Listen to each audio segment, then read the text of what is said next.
तारक मेहता का उल्टा चश्मा के कैरेक्टर्स हमेशा हमें हंसाते हैं, लेकिन कभी कभी ये लोग ऐसे काम भी कर जाते हैं जो या तो रॉन्ग होते हैं या फिर अनोइंग। आज के पार्ट 2 में हम बात करेंगे उन्हीं ऐसे कुछ शॉकिंग मूवमेंट्स की। तो फटाफट से चैनल को सब्सक्राइब करके 25K तक पहुंचा दो और हम शुरू करते हैं नट्टू काका से।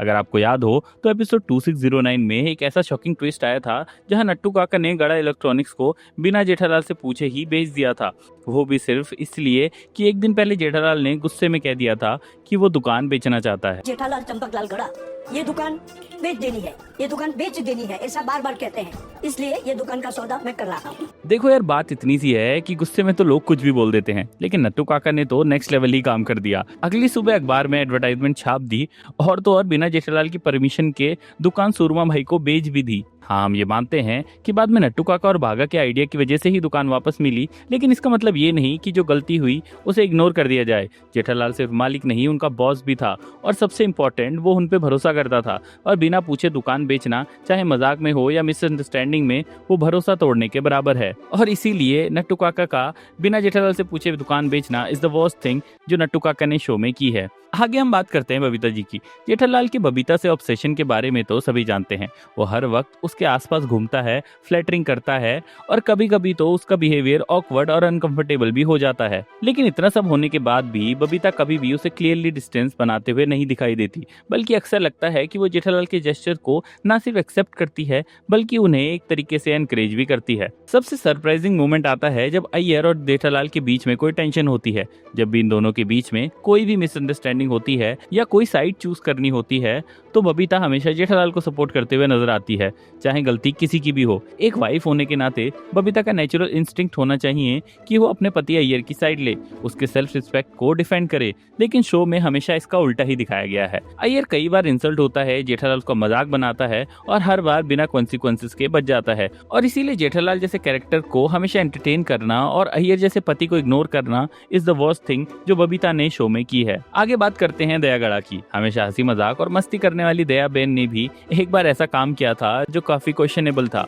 अगर आपको याद हो तो गोकुलधाम सोसाइटी के रेनोवेशन के टाइम सोसाइटी कमेटी ने 25 लाख का बजट फिक्स किया था, लेकिन जैसे ही काम सुंदरलाल के हाथ आया उसने बिना किसी प्लानिंग के रेनोवेशन का खर्चा 30 लाख तक पहुंचा दिया। जब 5 लाख एक्स्ट्रा बिल आया तो नेचुरली सोसाइटी ने उसे देने से मना कर दिया। इवन जेठालाल, जिसे हमेशा सुंदर के चक्कर में लॉस ही हुआ है, उसने भी क्लियरली मना कर दिया कि सुंदर को वो पैसे नहीं देगा, और उसका मना करना बिल्कुल सही भी था क्योंकि उसे पता था कि सुंदर हर बार कुछ ना कुछ चालाकी करता ही है। लेकिन इस बार दया ने हद कर दी। अपने पति के मना करने के बाद भी दया ने अपने गहने सुंदर को दे दिए ताकि वो उसे गिरवी रखकर पैसों का जुगाड़ कर सके। इसके बाद सुंदरलाल ने गहने किसके पास गिरवी रखे? खुद जेठालाल के पास ही। ये समझ आता है कि दया अपने भाई से बहुत प्यार करती है और उसकी मदद करना चाहती थी, लेकिन फिर भी अपने पति के ट्रस्ट को तोड़कर अपने भाई के लिए इतना बड़ा फाइनेंशियल रिस्क लेना is the worst thing Daya has done. आगे बात करते हैं गोकुलधाम के एकमेव सेक्रेटरी आत्माराम तुकाराम भिड़े की। अपने आप को एकमेव सेक्रेटरी कहने वाले भिड़े हमेशा डिसिप्लिन, प्रिंसिपल्स और फाइनेंशियल रिस्पॉन्सिबिलिटी की बातें करते हैं,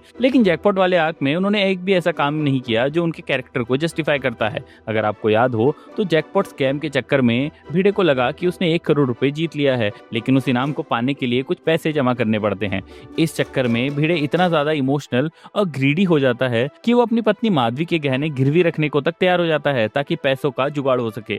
वैसे तो समझ आता है कि भिड़े पैसा अरेंज करने के प्रेशर में था, पर अगर वो थोड़ा रुक जाता तो जेठालाल उसे पैसे देने को तैयार था, लेकिन भिड़े ने जल्दी में आके अपने वाइफ के गहनों को ही गिरवी रखने का डिसीजन ले लिया बिना किसी सोच विचार किए। In fact Bhide being a teacher, उनसे ये एक्सपेक्टेशन थी कि वो हर सिचुएशन में थोड़ा समझदारी से सोचे, पर यहाँ उन्होंने न सिर्फ एक फ्रॉड पर विश्वास किया बल्कि बिना शक के अपना पैसा भी उसमें डाल दिया। और सबसे बड़ी बात यह है कि अगर वो थोड़ा रुकता, थोड़ा सोचता तो ना पैसा जाता ना गहने, और इसीलिए इमोशनल ग्रीड और इम्पल्सिवनेस में अपनी वाइफ के गहने गिरवी रख देना इज द वर्स्ट थिंग जो भिड़े ने शो में की है। अब बात करते हैं बावरी की, जिसकी गलती से मिस्टेक होने वाली लाइन आइकॉनिक बन चुकी है। गलती से मिस्टेक हो गई। लेकिन कभी कभी उसके एक्शंस हाईली रिस्पॉन्सिबल लगते हैं। गड़ा इलेक्ट्रॉनिक्स में क्लियरली डिफाइंड रूल है, वर्किंग आवर्स के दौरान बावरी शॉप में एंटर नहीं करेगी, और ये रूल रैंडम नहीं बनाया गया है। ये रूल इसलिए बनाया गया है ताकि बागा अपना काम प्रॉपर्ली कर सके, रिस्ट्रिक्शन से बच के, और दुकान का डिसिप्लिन भी मेंटेन रहे। लेकिन इसके बाद भी बावरी हर बार बिना सोचे समझे दुकान में आ जाती है, और हर बार वही घूमने जाने के बहाने और बागा को डिस्ट्रैक्ट करने के अलग अलग रीजन ढूंढती रहती है। और आयरनी तो ये है कि गड़ा फैमिली ही वो रीजन है कि बागा और बावरी एंगेज्ड हैं, हैं। जेठालाल ने कभी भागा के लव में कोई रुकावट नहीं डाली एंड इनफैक्ट इन दोनों के प्यार के चक्कर में वो कितने दिनों तक नौकर भी बन के रहा और इतना सब के बाद भी सिर्फ एक ही कंडीशन रखी थी कि काम के वक्त डिस्ट्रैक्शन ना हो। लेकिन बावरी बार बार उस रूल को तोड़ती है जैसे उसे कोई फर्क ही नहीं पड़ता। ऐसा नहीं है कि जेठालाल को बावरी नहीं पसंद, लेकिन उसका प्रॉब्लम सिर्फ ये है कि बिजनेस और पर्सनल लाइफ अलग होनी चाहिए। लेकिन बावरी बार बार दुकान में आके ये बाउंड्री क्रॉस करती है और इसी वजह से जेठालाल का एक सिंपल बिजनेस रूल रिपीटेडली तोड़ना और शॉप को पर्सनल अड्डा बनाना इज द वर्स्ट थिंग जो बावरी ने शो में की है। और इसके बाद हम बात करने वाले हैं पूरे महिला मंडल की, हाँ उन सब की जो हमेशा सोसाइटी के डिसिप्लिन, कल्चर और परंपरा की रखवाली करती दिखाई देती हैं। लेकिन एक बार उन्होंने एक ऐसा काम किया था जो लिटरली डिस्टर्बिंग था और जिसका लॉजिक नहीं था। अगर आपको याद हो एपिसोड 1487 के अराउंड पुरुष मंडली ने डिसाइड किया था कि वो तारक मेहता को चुपचाप बाहर का खाना खिलाएंगे, वो भी सिर्फ इसलिए क्योंकि बेचारा तारक मेहता अंजलि की स्ट्रिक्ट डाइट से बहुत परेशान हो चुका था। लेकिन जैसे ही महिला मंडल को ये बात पता चली, उन्होंने जो काम किया वो सिर्फ ओवर रिएक्शन नहीं, लिटरली मेंटल और फिजिकल टॉर्चर था। जब उन्हें पता चला कि पुरुष मंडली कमरे में छुपकर क्राइम कर रही है तो महिला मंडल ने वही कमरा बंद करके उसमें मिर्ची का धुआं छोड़ दिया। हाँ, लाल मिर्च का धुआं। खुद तो उन्होंने अपना मुंह कवर कर रखा था, लेकिन मेंटल और फिजिकल टॉर्चर दिया जा रहा था पुरुष मंडली को। और सबसे आयरॉनिक बात ये थी कि पुरुष मंडली कोई पार्टी या नशा नहीं कर रहे थे, वो सिर्फ अपने दोस्त को उसका मन रखने के लिए खाना खिला रहे थे। क्या ये इतना बड़ा क्राइम था कि उसके लिए केमिकल वॉरफेयर का यूज किया गया?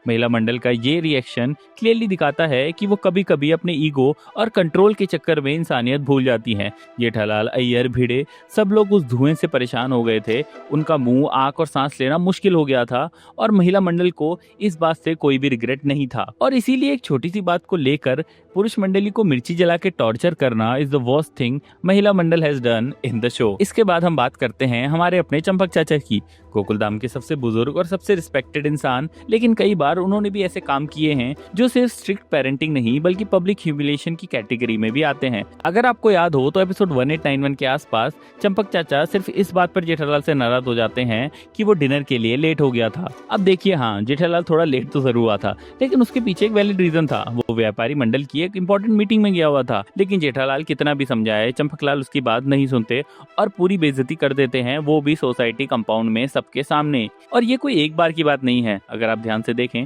तो चंपक चाचा कई बार बार सोसाइटी के बीच में जेठालाल को सुनाते हैं, डांटते हैं और उसकी कोई बात का जस्टिफिकेशन सुनना जरूरी नहीं समझते। हर बार जेठालाल को विलन बना दिया जाता है, बिना जांचे, बिना सोचे, सिर्फ एजम्पशन पे।